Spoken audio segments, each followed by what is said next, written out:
Hello, weaklings. You are listening to Podcrashed. The podcast that can be a bit of a train wreck, but we won't hold that against them. Every week they sit down with a guest to talk about life, liberty, the pursuit of all things random that I allow them to. You better enjoy the show. Shut up and sit down.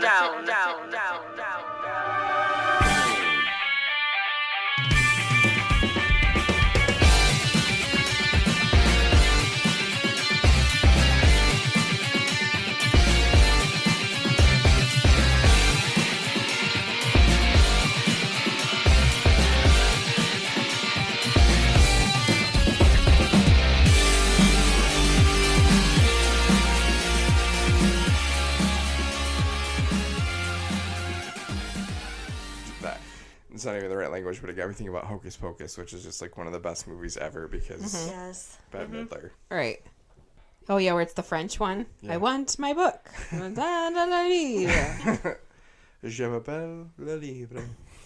Where they have that high school has an entire kiln room. Yeah, that's like this, like big enough you can. It's like a walk-in. It's a walk-in freezer that's a kiln. That seems like that's way too dangerous to have in a high school. And if you just like You think sound so? out the word kiln, Yeah. and Kiln. I always like that scene where they go in there like, what is it? It's a prison for children. it smells like children. It's a prison. For I smell scrod. What? Scrod. Smell children. Lovely bottom feeder. You serve with a bit of butter. I've lost my power. Did you hear what she called you? Yeah. I could quote that movie all day. I love that movie. I've seen that movie. I see that obviously at least once a year. Sometimes not even during Halloween. I had to stop myself the other day. I was like, no, it's too early in the year. Like, you just Right? did it. Yeah. You know what? It was the only thing that bothered me was I did not realize that some of those shots were filmed. The external scenes were filmed in Salem, Massachusetts. So when we're there, I totally could have walked around trying to find those spots where they recorded some of it, and I didn't even know. You really That wish we would've would have been taken really more cool. time. Right? I'd definitely go back there because there was a lot of that city we didn't get to see. I would go. It's a cool place. I mean, it's obviously they bank on what they're known for because there's like 7 or 8 witch trial museums. Yeah. We only went to the one, but there's like other stuff too, and they like really bank on like the Halloween and the spooky and Witch trial? Salem witch trial.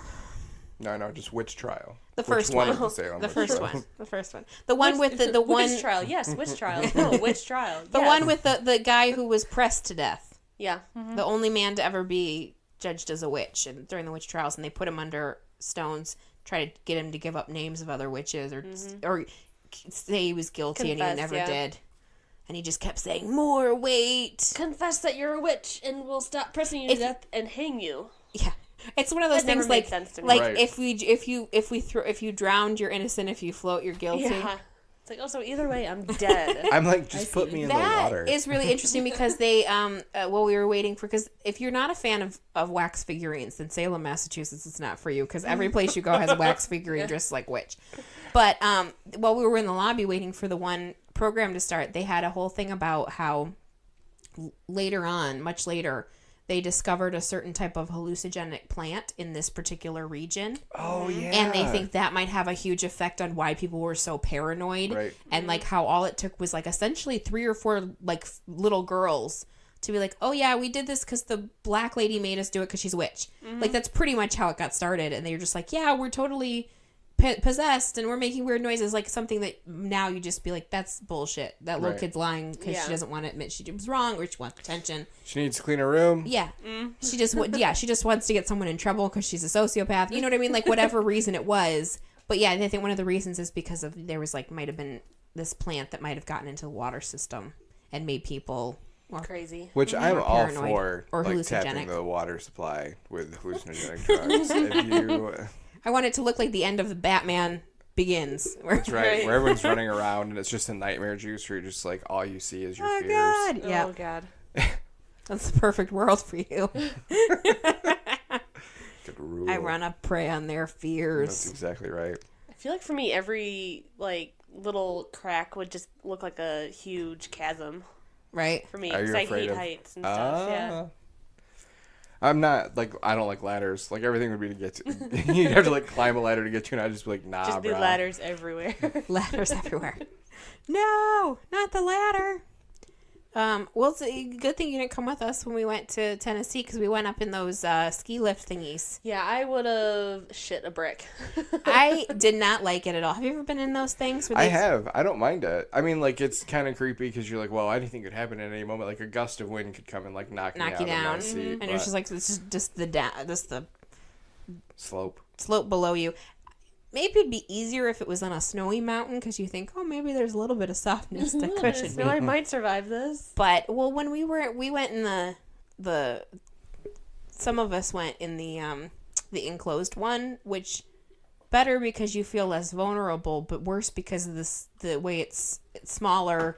It swings more than the seats. Yeah. So anytime they stopped it or slowed it down, your whole thing just goes like this. And you're just like, oh, God. Oh, God. I just closed my eyes the whole time. It's not that long of a ride. It's maybe like 3 or 4 minutes. But it just... If you're into that sort of thing, Google people freaking out on Ferris wheels and just live your life. I haven't ridden a Ferris wheel since I was a kid, but I don't remember ever being like really freaked out with them. But the concept of a Ferris wheel now as an adult does not appeal to me in the slightest. No. Wouldn't want to get on a Ferris wheel. No. I don't want to be trapped in a little pagoda that, like, you know, goes up in the Right. air and then they're going to stop at the top and it's going to rock back Yeah. and forth. Yeah. Like, no, thank you. But then again, I don't like roller coasters either. See, I wish I could swap with you because I love roller coasters, but, like, I get so motion sick now. It's Yes, terrible. I used to when I was a kid. I couldn't swing for long periods of time because I would get motion sickness swinging. Yep. Wow. My first impression of what you were talking about was not swinging on the swing set. when I was a young underage child and I used to have sex with other people in their relationships. Is that what you refer to? With other married couples? It's just you think about what you know. Yeah. That's where my mind went, swinging. Not physically swinging. I know a lot of people that swing, not by choice. I'm not like seeking people out. Like, I thought you meant they don't swing by choice. like their significant other just says, Forced "Well, into baby, it. it's either you have sex too or I'm doing it." Because Yeah. I'm either cheating on you or we're going swinging. yes, you can choose, but either way, I'm getting this de-sucked by a different person's mouth. So That's right. Live your life. always aim high. Anyway, Unless their eyes are I guess open. we should say welcome again.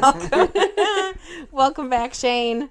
Thank you. It's great to be back. It seems like it's been such a long time. Yeah, a whole 2 minutes or whatever went by. As long as it took to get this glass of well-iced water. Well iced water, yay! Woohoo! What's up, April? I didn't ask you last time. I was just curious. What's up? Not a whole lot. Just doing my happy dance because the school semester's over. Yay! Means all the little drunken bastards can go home. Aw, what she likes to refer to as her children. Oh, the drunken bastards. Mama's babies. Now, your summer, you have the same amount of hours, but you do significantly less. You just kind of hang out, right? Because there are summer semester. So you get a couple of people taking classes, right? I mean, we... What do you do, obviously, because they don't lay you off for the summer? You're asking her think, 'cause, questions that are going to get her in trouble now. It's not like we don't, like we do less. It's just like we do a lot more Different of stuff. something that we don't do during the school year. Which basically. is? Checking buildings. I was going to say wandering around the haunted campus. Pretty much. Did the doors close by themselves? Just like 4 a.m. and she's just walking around abandoned buildings around Albion. Every wonder single why she's so building paranoid. every single building is probably haunted. Uh, And you have to, like, typically, It's you Albion. have to walk People around. have died here. yeah, there's been a lot of deaths and You have to, like, walk around a building by yourself. Yeah. So it's, of course, no one is there. yeah. And then, so when you do get a radio call, like, over the radio, it scares the shit Yeah. out of me. I'd jump out of my skin, I'm sure. The dispatchers constantly get me because Yeah. it'll just be dead quiet in the building. I'm walking around listening, and then just like if my mind is going nuts, Yeah. and I'm like imagining things, and all of a sudden it goes, "Ah!" I'm like 305. My officer number. They should switch your system so that it would ring like a phone, and you should switch it to like the Halloween theme. So it's like, oh god, and when you have, and you're like, oh, call. Like I tried having that as an alarm, and Yeah. I would wake up you freaked in out, a cold sweat. You're like, oh god. like okay, I can't do this anymore. Yeah. La la la la. That's the Poltergeist theme. It's just a bunch of kids. They're here. La la la la. And then it ends with them laughing. Oh god, it's great. So I thought it'd be fun to do. I don't know if are you prepared for this one, Shane? I am. Okay, good. I did give you the heads up, but I was like, well, if you forgot that it was today, he might have forgotten what he was, No, I remember. Okay, so I thought it'd be fun to do an episode where we have to convince each other of something. Doesn't really matter what it is. It can be an opinion, it can be a thought, it can be anything. And you just essentially have to present an argument as to why you think that's true. And then we'll just go from there. Okay. So try to convince us of something. Who wants to go first? Me, because mine is ill prepared. April was like, I think I kind of remembered. She thought of it the whole time we were talking. She wasn't listening to our conversation. She was just thinking of this. And then she's like, How am I yeah. gonna do this? Okay. Whether you believe it or not, Uh-huh. I've lost my train of thought. True. Aliens exist. Okay. We are not alone. Okay. I'm down. I'm so with it. Yeah, there's not much Not- convincing here, but please continue.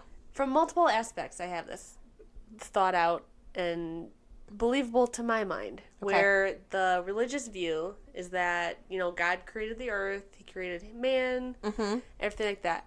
Now, who is to say that we are God's first attempt?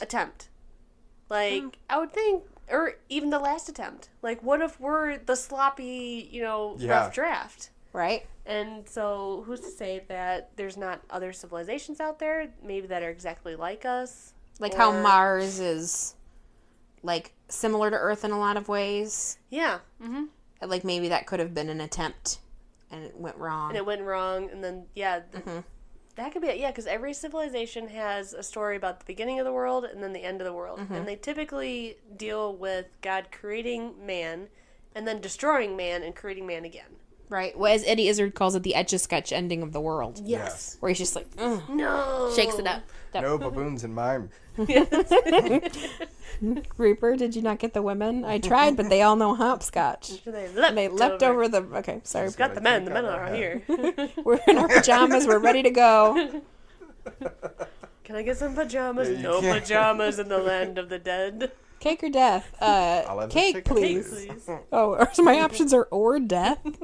I'll have Sorry, the chicken. we could quote Eddie Izzard the whole episode. We probably Yes. could just do an episode where we My just... argument is actually Eddie Izzard is the best, and here's why. Oh, wow. Oh, okay. Well, we won't steal any of your material, so... All right, so that's from the religious standpoint. Religious standpoint, yeah. So, like, there's got to be other versions where God practiced on us, perfected it, or we're a later version, whatever.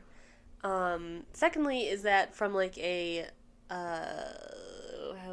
cosmic perspective, I guess, is that the sun is a star. Yeah. So they say that all the other stars in the sky are suns. So there's got to be something out there. The billions upon billions of stars that there's something exactly like Earth. Maybe not specifically like us, but there's got to be intelligent life. There's got to be some sort of environment that could harness a life form. Yeah, anything. Yeah. The scientific thought is always that life will prevail. Go to any kind of region on Earth, the cold, horrible Arctic. Spider-Man? No, that's with great power comes great responsibility. Life finds a way. That's from something. Alien? Something.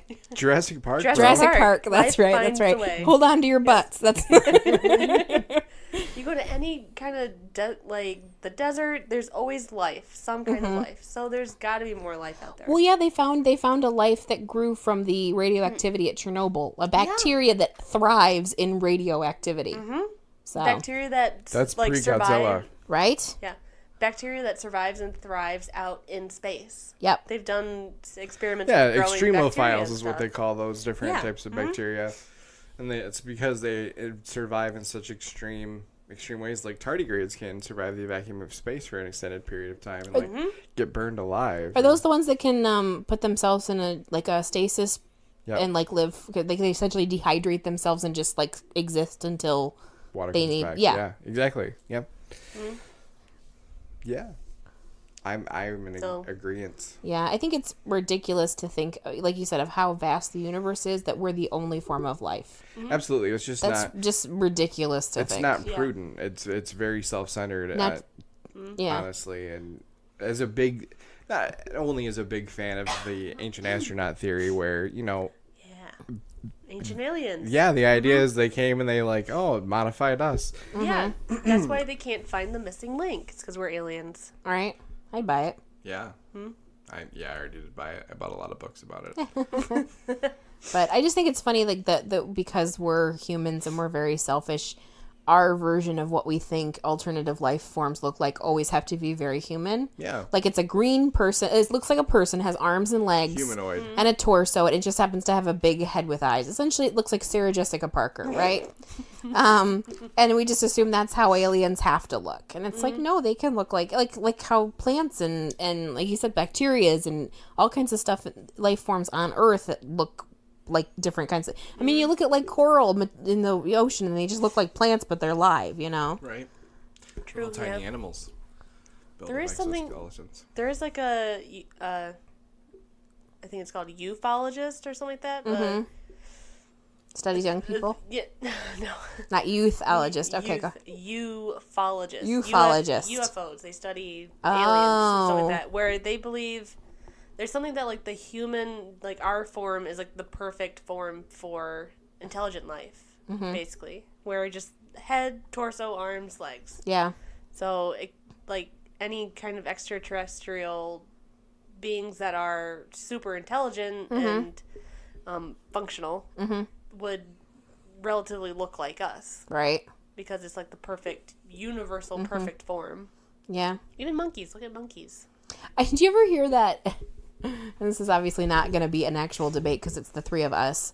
But have you ever seen there's the religious argument that the reason God exists is because of the banana? What? It's this whole belief, and there's a video you can watch online. It's got Kirk Cameron of all people, because he's uber religious and crazy now, where this guy is explaining to him how God exists because if you see the banana, it fits perfectly to the human hand, and how could that exist if God wasn't around?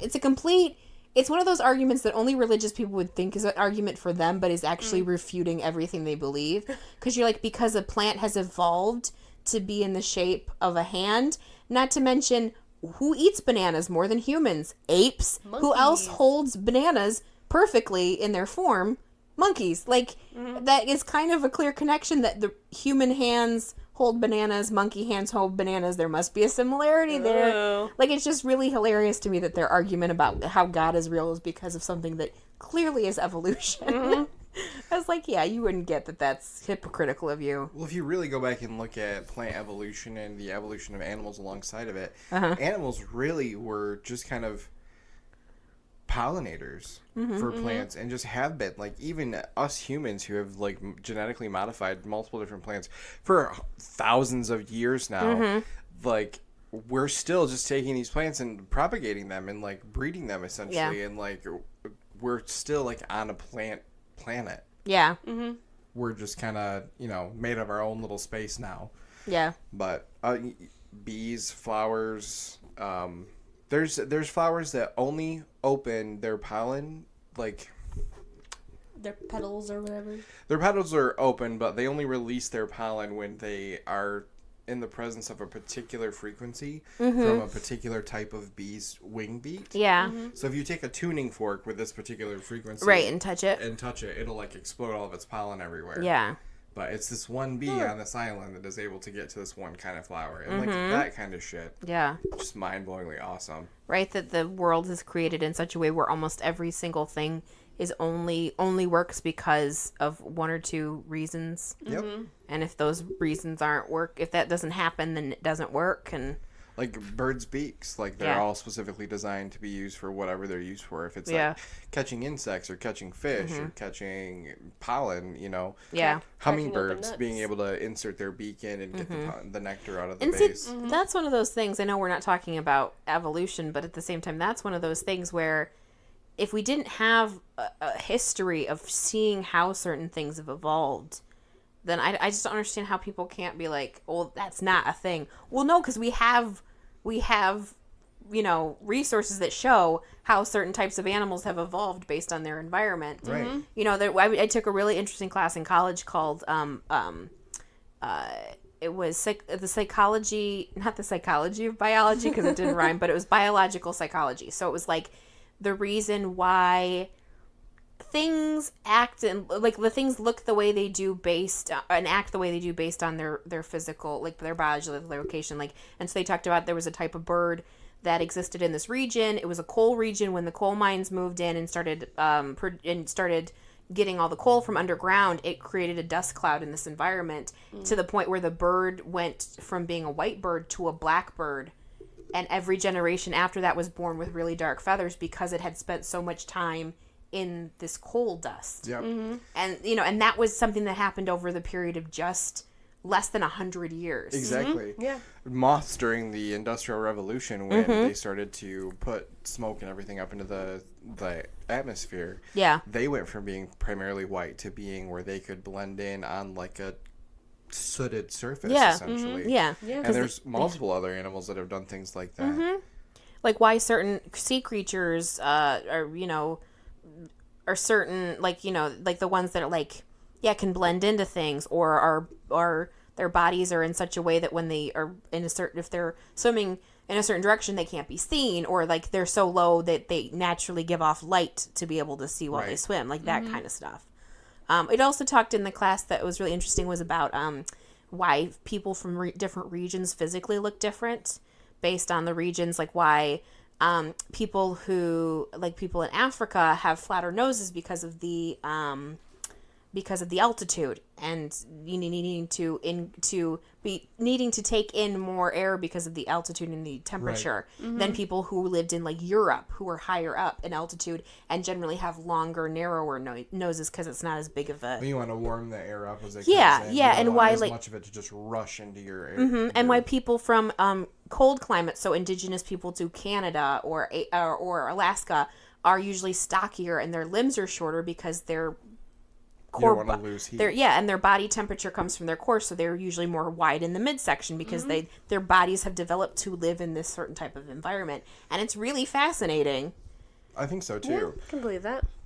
I'm sorry, we kind of delayed from your point about aliens, but It's because we both agreed with you. Yeah. yes, so it just came up. You're a super easy crowd to convince. So. You've convinced us. You know what, April? I didn't believe in aliens until now, but you've convinced me. That's right. The X-Files taught me nothing. You, April, have opened That my eyes. fucking show, I hated that. Like, I watched that entire fucking show a couple years ago because I never watched the whole thing growing up. I watched like 1 or 2 episodes here. And that whole underlining message of that show was he was convinced his sister was taken by aliens. And at the end of the show, they're like, okay, there are aliens, but we don't know if your sister was taken, but she could have just like left or been kidnapped, and you just Serial killer. your mind made up this lie because it made you feel better. And so I've never came up with a solution for it. Really? Right. Over the 9 years that it was on, they couldn't have like come up with like, well, this is a definitive what happened. They proved that aliens made a deal with the U.S. government though to test on people in exchange for technology, and their thing was they could test on anybody, but they had to pick up like hillbillies from the middle of nowhere because no one would believe them. And that was like the whole, and then in exchange we got technology from the aliens. That's that's an actual huge conspiracy. But again, and I'm sure I'm sure I don't think it started with X-Files, but I'm sure that's one of the reasons it gets, because X-Files. But yeah, I don't know, that it's like any show, it's good for its weird one-offs that don't really. I liked the episodes that didn't have aliens in it. like the ones where it was like a vampire or a guy something or else that was a just weird weird. sort of human tadpole that shed its skin. I don't know if you guys saw it or not, but the one where it was the people that have found the Fountain of Youth and it like changed them to be forest people where they could like blend in with stuff. Yeah. And, like, I watched that as a fully formed adult. I had to be like 26 or 27 at the time. Yeah. And I was watching it in the living room, like on my laptop, and whoever I was dating at the time was like sleeping. I had to shut the computer down and like go in like just after the intro because it just had me so freaked out. Yeah. I was just like, how would I watch this as a kid?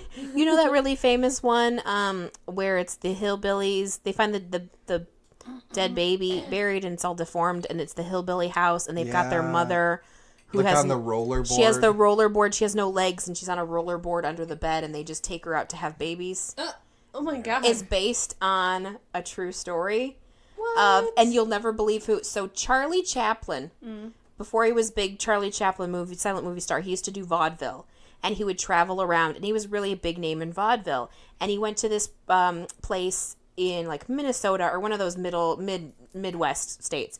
And after one of his shows, this guy was like, hey, after the show, I want you to come to my house. I got this really amazing thing to show you. You'll never believe it. And it was back at that time where people would go to like freak shows and stuff because they would want to see sick stuff. Yeah. So Charlie was like intrigued. So he went to this guy's house and he was like, you'll never believe this. And he like goes to a locked cabinet in the kitchen and he unlocks it and this half person comes out. Like someone who has no bottom limbs and just like does this like dance and does this whole performance for him and then they go back and they lock him back in the cupboard. But it's like this and he's like, it always haunted him because he didn't want to stick around to find out like the logistics behind this. If it was Story like, behind did he it. just start off in the cupboard because he knew I was coming over or do you keep him in there? But he wrote about this in a book and that's where the kind of concept for this movie or this episode came where they keep the mother like locked under the bed Oh my god. and just wheel her out because she has no limbs so she can't do anything for herself.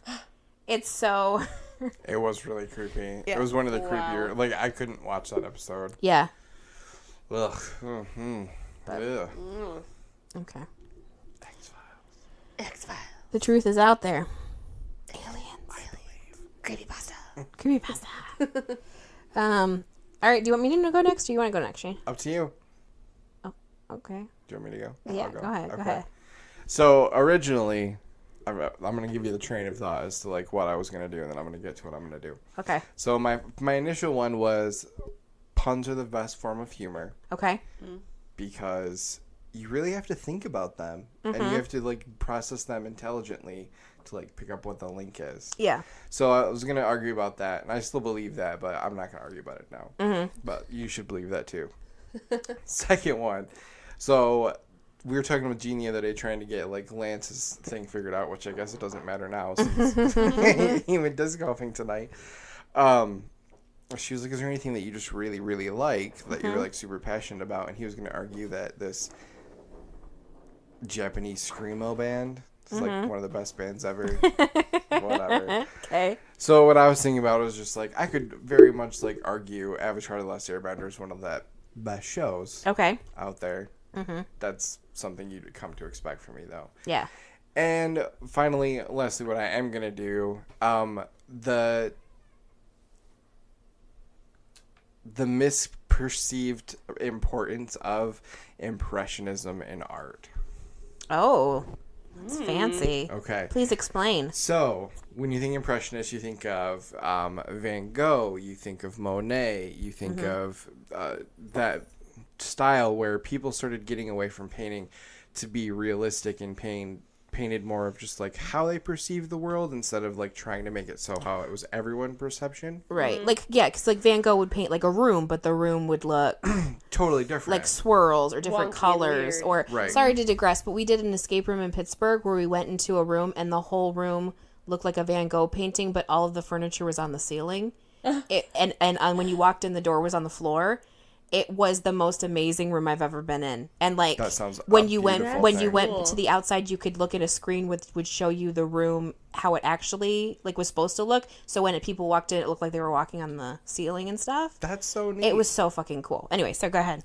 So, really what's important about this and what most people take away from it is it's kind of a break from tradition in the fact of that people are no longer trying to strictly force like life rules upon art and do it more creatively.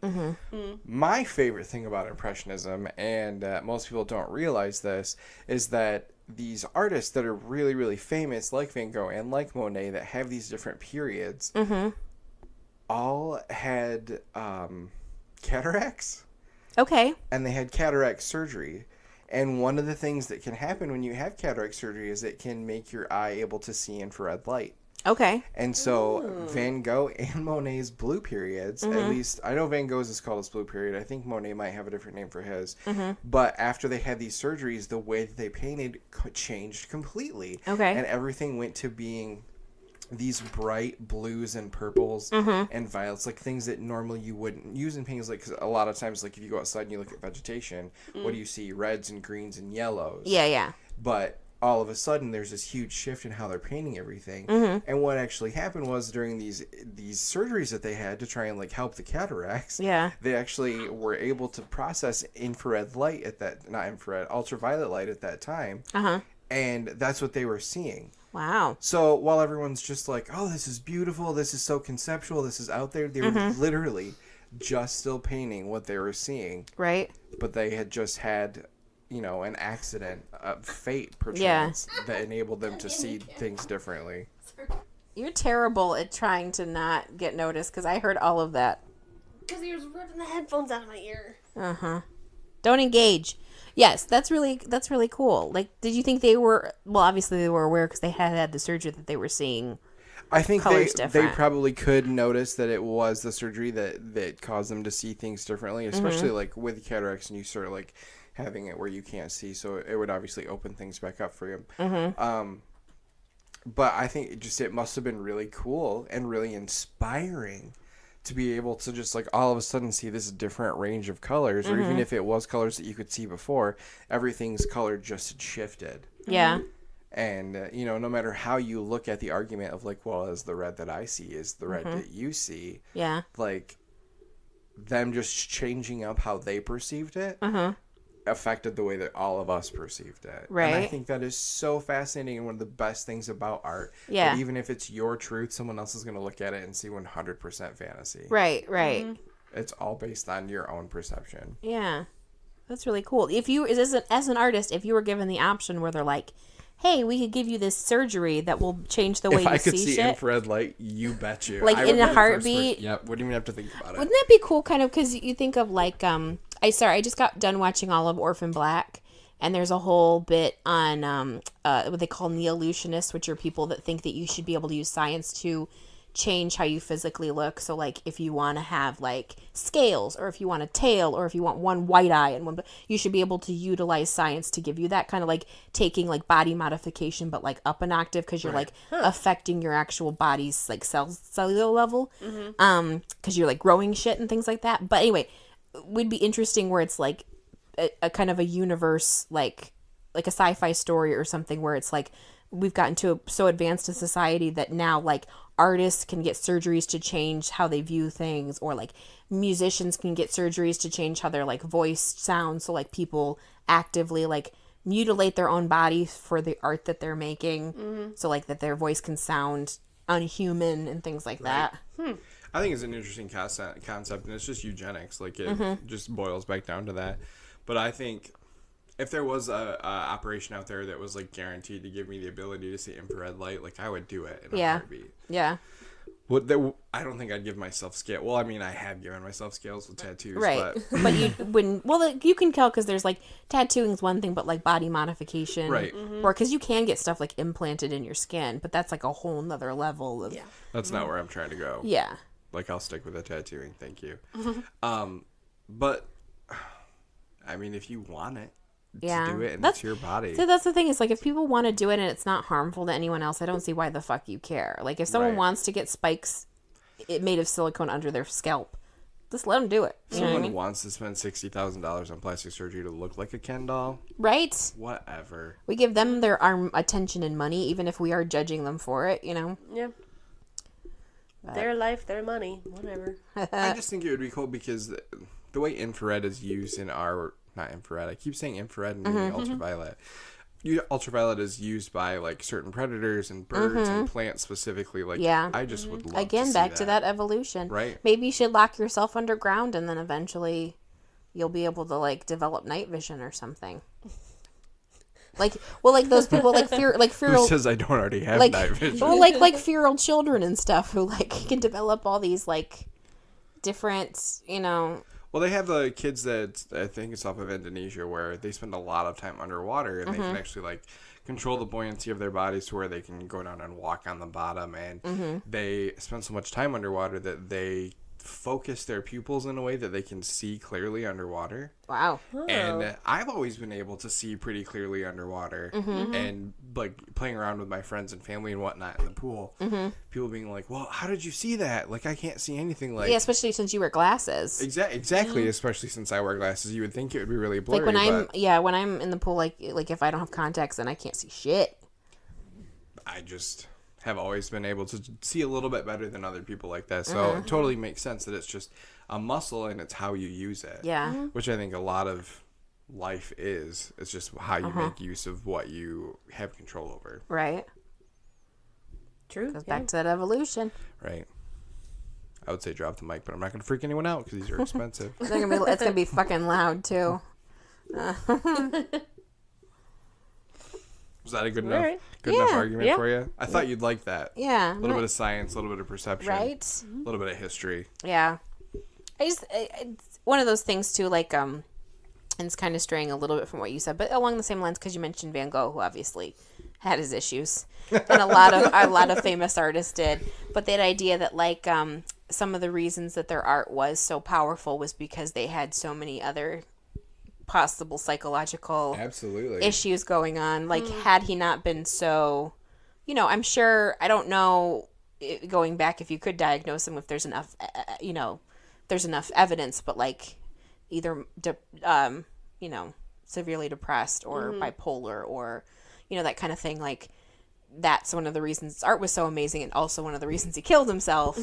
Well, like, they had this interview with this woman who she's got multiple personality disorder, and it's not like that extreme like you see on TV where it's like she's literally different people in different clothes, but she'll have these moments where her brain will switch, and she'll like go to a different thought process, and sometimes she's self-aware that that's happening, sometimes she's not, but she's an artist, and so she paints when she's in these different moods, and all of all the art comes out like it's totally differently, completely different person.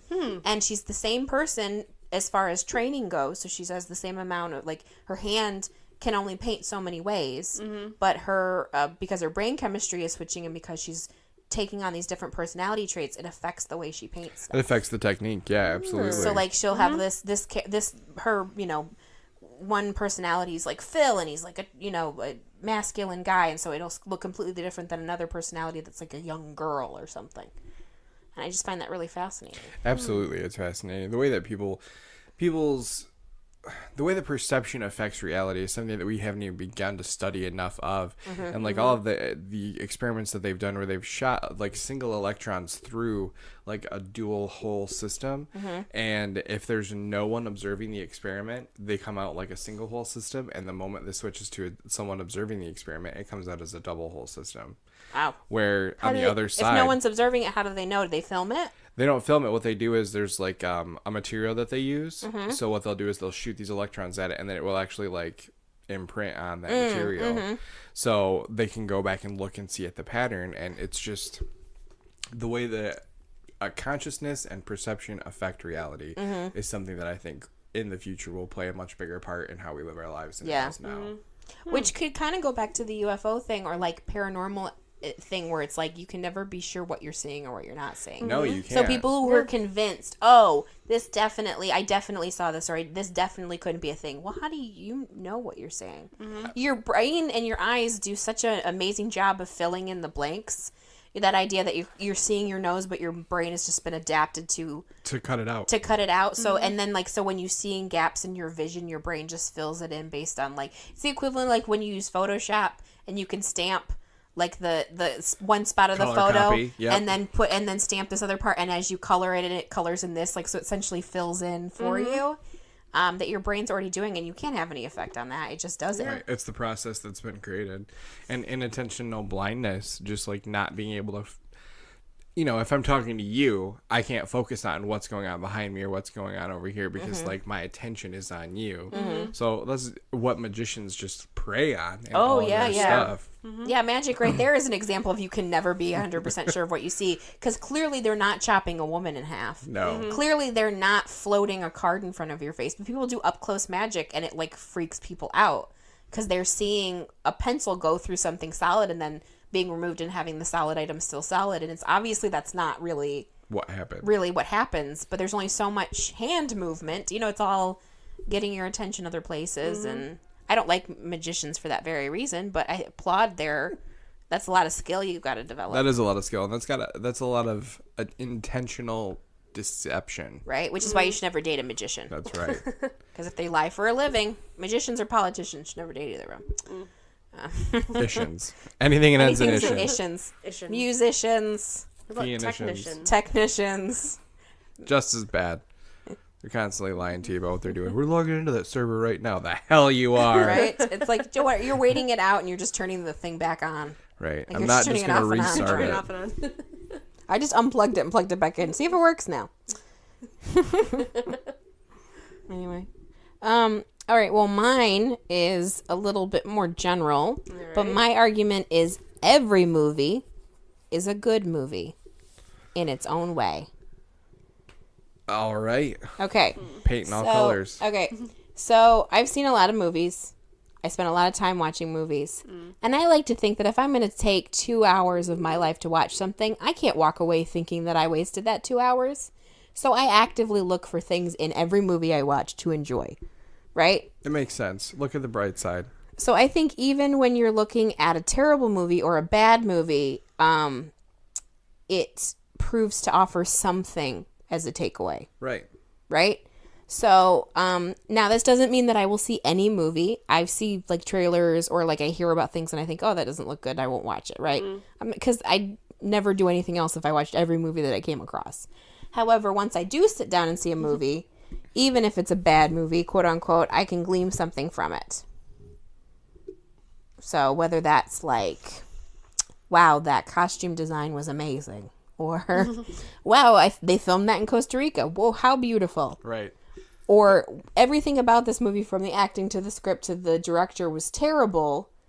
But someone knew that. But someone knew that. Maybe they did it intentionally. Are they making a commentary? Are they commenting on society's view of entertainment? Are they making a point about something that I'm missing? I'm just saying. I think that, and I might, and so my challenge was to name what do you think the worst movie is? If I've seen it, I will tell you something good about it. If I've seen it.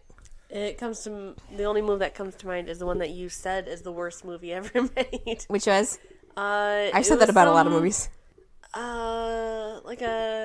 It was almost like a Harry Potter type thing. Something about Gremlins. Oh, was it Trolls 2? Trolls 2. Trolls 2, which has the name the worst movie ever made. Like it's the name that it's been given. A lot of movies claim that.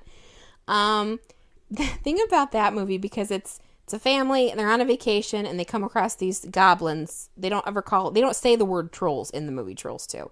They come across this small town called Nilbog, which is the word goblin spelled backwards. And it's overrun with these goblins that are then killing people and turning them into plants. The kid in that movie gives a performance like he is working for an Oscar. He just shows up and he looks terrified when these goblins show. Everyone else phones it the fuck in. The guy who plays the dad literally never acted before he was a dentist. He was the director's dentist. And he convinced the director to put him in the movie. I think he probably gave him money for the movie.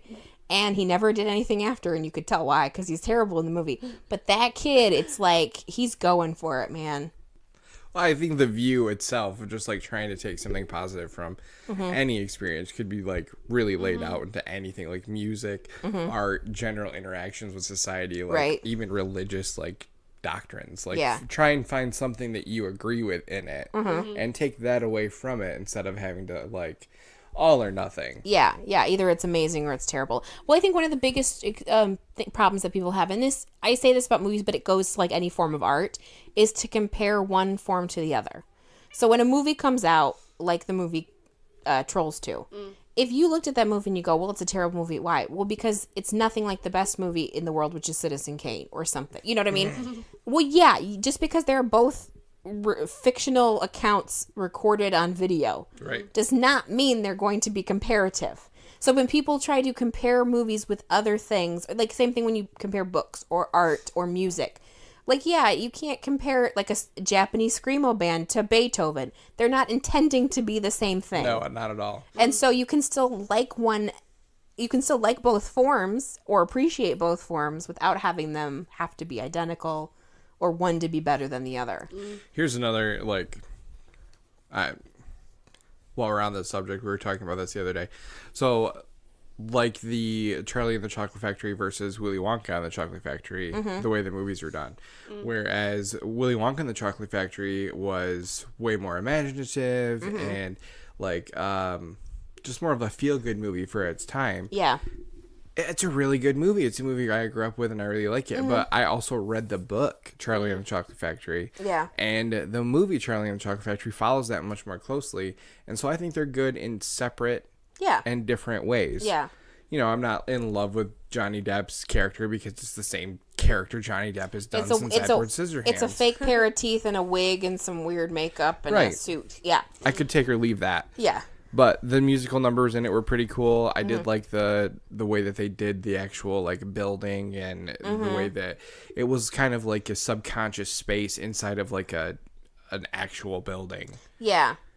It felt more imaginative and less like an actual factory that produced chocolate. Absolutely. Like it was almost like they, as real people, were stepping into what could really be just a fantasy world. Like it didn't necessarily have to be something where rules that existed. didn't really apply. Yeah. Yeah, and well, one of my favorite things is I wasn't a super fan of every choice he made playing Willy Wonka, but one of the things that I kind of gleaned from that movie that I took away that I was like, okay, he's really fucking weird, and they give you a little bit more of his they give you his way backstory. more backstory, yeah, because they don't really give you a backstory in the Willy Wonka. He comes out, he does that thing where he walks with a cane and then he does a flip and everyone cheers.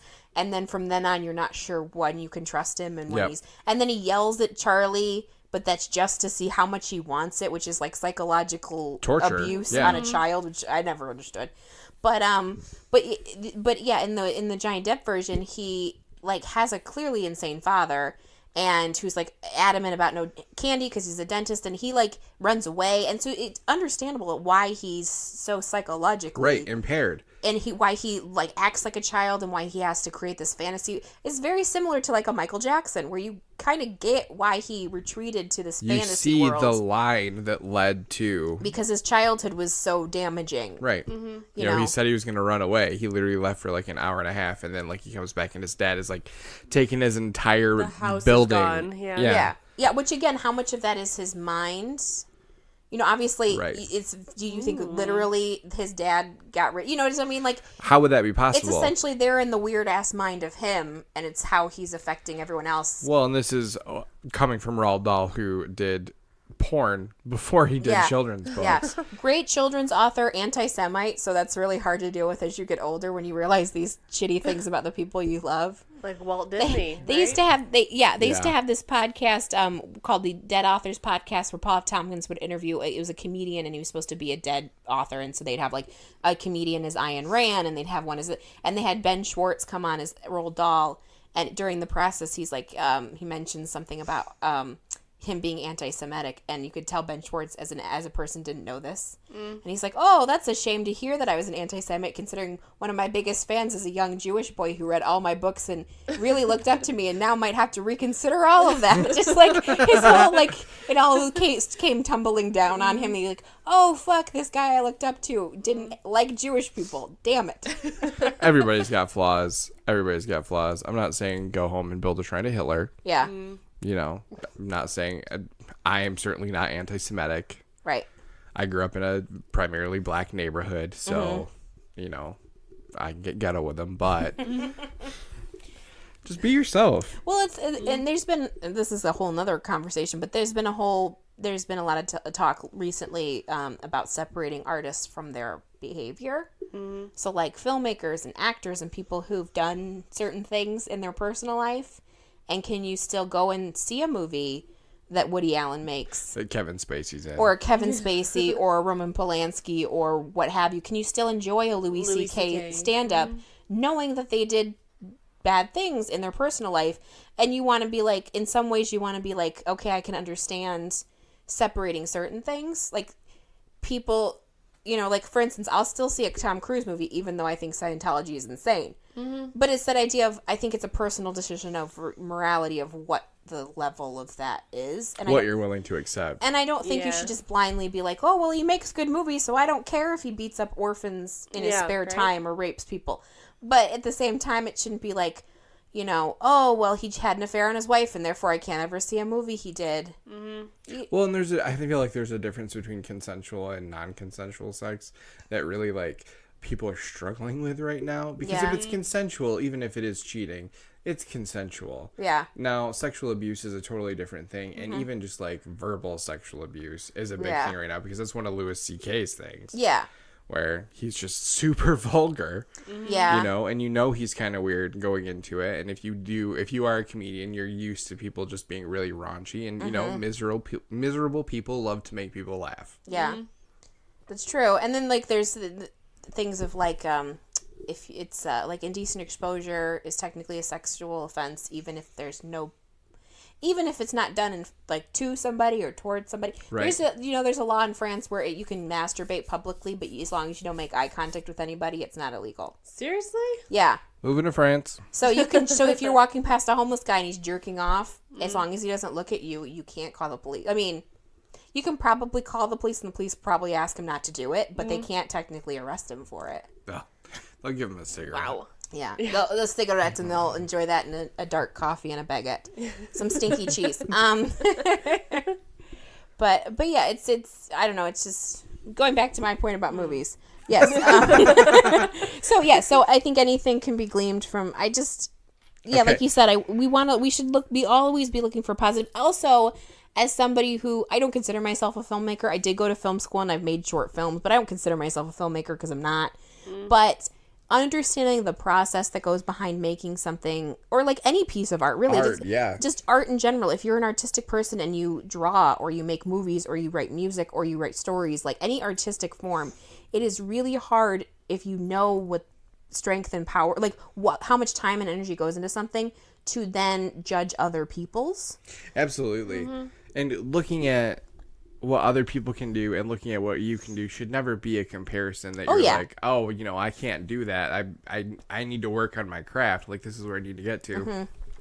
Because people are only going to ever look at something that you've done or something that anyone else has done and realize what is there at the level of their own ability to perceive. Yeah.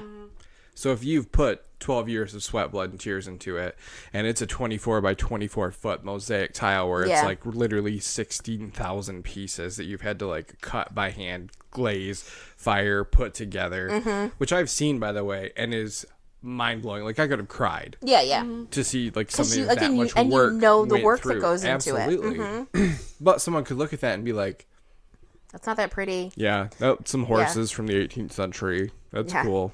I like the pictures where it's like a town during Christmas time, you know, where they just like the Norman Rockwell or the what's his name? Oh, look, the dog's pulling the sled. Yeah. Well, yeah, exactly. Or like you know, like if you're writing you could spend 12 years writing one novel. Right. And you think it's the greatest work you've ever done. But then someone like James Patterson comes out with a new book every 2 months, and he might have just literally taken his old text, taken the names out, taken the jobs out, and placed them like fill in the blank style, like a Mad Libs story, where he's like, okay, they were a detective in the last one, but they're going to be a doctor in this one, and it's you know what I mean? But millions of people will read that. Maybe 12 people read your novel. It's unfair, but at the same, because you know how much time you put into it, but you can't expect. Well, and like me, I'm a very much descriptive writer, so if I were to actually like ever finish anything and get it out there, like people reading it would only be able to really understand at the level that they were going to perceive at, because I would spend all day like putting subtle hints into the background. Yeah. And not just laying it out there and being like, you know, Timmy's a homosexual. It'd be like the David Bowie poster on the wall seemed to give him, you know, enlightenment that day about like how he was perceiving the world, and then just like made another off-color reference to maybe like a band. Right, like hints that as opposed to coming straight out and being Right. like, this is how this person is. Yeah. Exactly. And what was I going to say? There's going to be something about, yeah, you just understand, like, it's hard to judge things once you understand the work that goes into it. And, like, I'm a big fan of documentaries, and I like documentaries about about making movies or making art. And so you see, like, a movie that you perceive as terrible, and then you watch a documentary about all the people that were involved and all the time they spent on it, and you can't look at it as look at it and terrible. be like, oh, that's terrible, because you know how much time and energy. Right. And sometimes people make things to not seem great. You know what I mean? Like, they make something and they're like, yeah, I kind of wanted it to kind of be mediocre, or I thought it would be funny if it kind of drew attention to, you know, like people who actively make, like, now it's usually more of like a parody or something where it's like, like the young ones would actively, in their TV show, would actively have scenes where they like would pan across and you'd see like the person holding the boom mic and they'd like look over, then they'd step out of frame. Like the film would like cut into like a sliver of like something else, like they were filming over the top of something that was already there. Like stupid little things like that to break that fourth wall and to remind you, oh, you're watching a fictional show. And it was actively done to do that way. And also they didn't have a big budget, so I think they played into the fact that, oh, it's kind of look like It's cheap. it's cheap, and that's fine if we play into the fact that it looks cheap. It's just about owning what you've got. Yeah. And selling it like it's the best thing on the street. Yeah. Which is, again, why people should be more open. And I'm not saying you have to rave about every movie you see. No. But at the same time, you should be able to glean something from it so you can take that and move it along. Plus, you get people who you're like, okay, you didn't like that movie. Okay, that's fine. What didn't you like about it? And they can't really tell you. They just, I just like, have an opinion. I just didn't like and it. I'm sticking to it, Or- but I'm not going to explain it or like even be able to process it myself. Yeah. Or then you follow it up with, okay, well, what's your favorite movie? And they can't really tell you. It's like, girl, you want to know my favorite movie? I got to get the book out because Yeah. like I have so many where I'm just like, this is my favorite about this and this is my Right? favorite about Yeah. this. Or like they say, well, I like this movie. Why? Well, because it was funny. Okay, like you can, and I'm not. That's fine if you gravitate towards certain genres. Like if you really like comedy, because when you want to watch art like a movie, it's because you want to escape and you want to laugh. Some people want to watch it to feel something or to learn something. Some people want to watch it because they're scary and they're it's scary and they're chasing that endorphin rush, which is why people like watching horror movies. You know what I mean? Like same thing. People read those crappy romance novels because they're like, yeah, at the end of the day, I don't want to think about reality. I don't want to read a story about a woman who's kidnapped and put in a room, even if it's written well. I want to read a paperback novel about a duchess and a cowboy who make romance work even though their worlds are separate.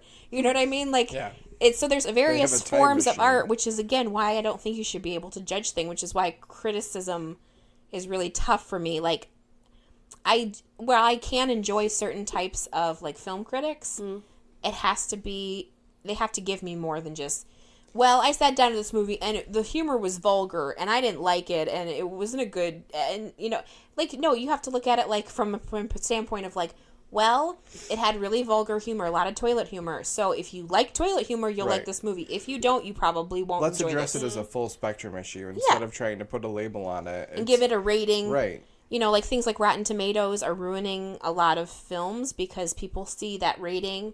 Oh, it then got they a don't judge it it got for a 6. themselves. Yeah, it got a 60%. I'm not going to go see it, even though they don't know. And the thing with like a Rotten Tomatoes is they take literally every single reviewer into their equation. So whether it's the New York Times movie review or Joe Smith's moviereview.com, and he's just some dude in a basement. I'm starting that. If he comes out and he's like, well, that's one of the big things at the time when Get Out came out, was it had 100% on Rotten Tomatoes, and then it jumped down to a 98 because you had all these all these racist people reviewing it negatively to bring the movie vote down because there was no way to filter out people who were flat out like, I didn't see the movie, but it has black people in it, so I didn't like it.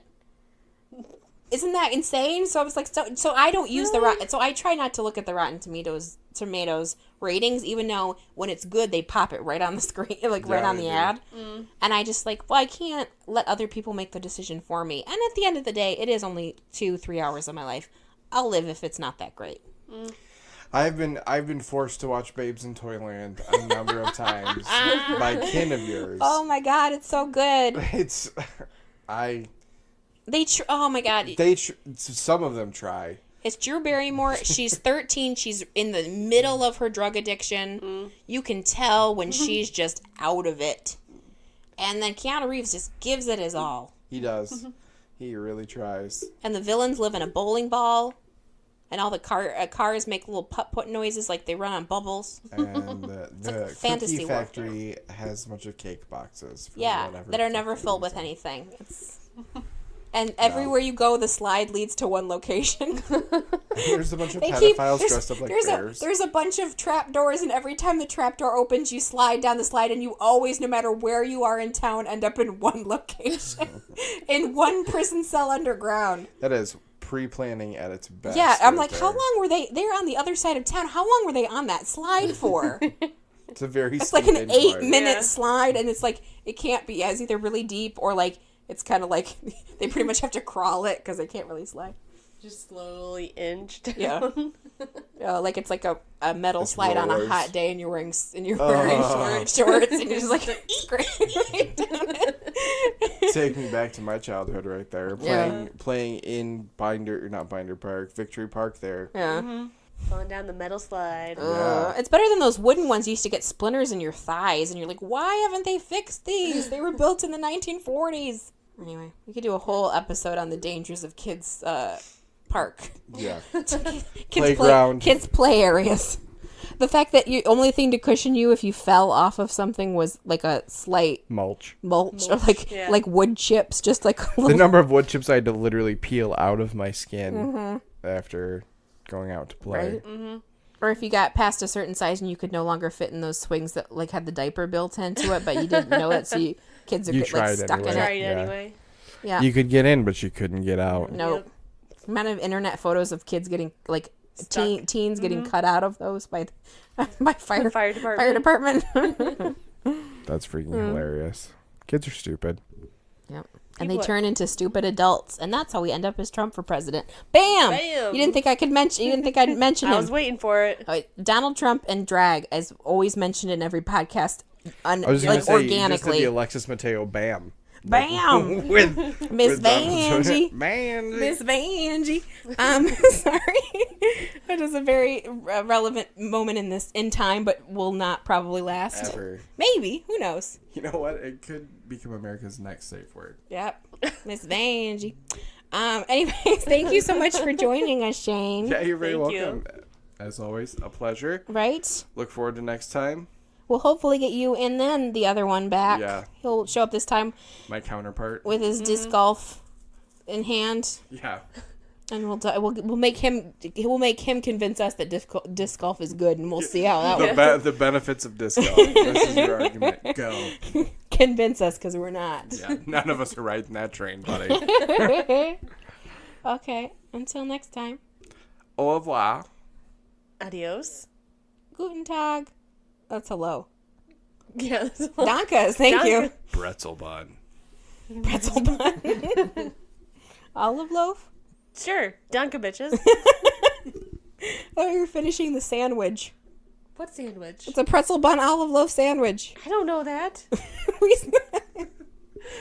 It's an olive burger on a pretzel bun, ketchup and mayo, fully mixed.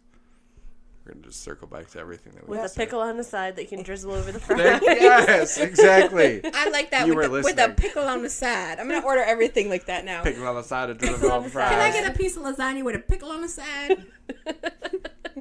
No, like, this is Olive Garden, ma'am.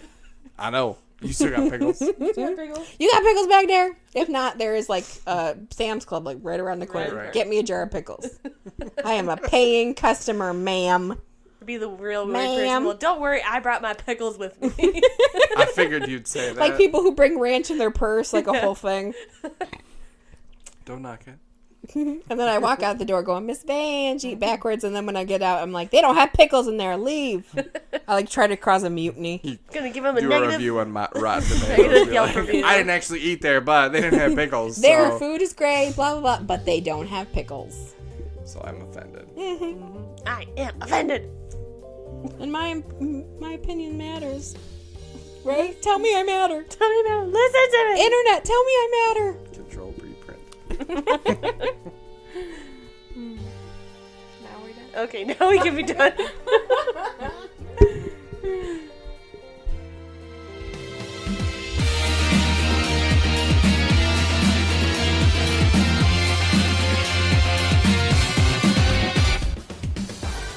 for listening to Podcrashed. Follow us on Facebook, Instagram, and Twitter at Podcrashed Podcast.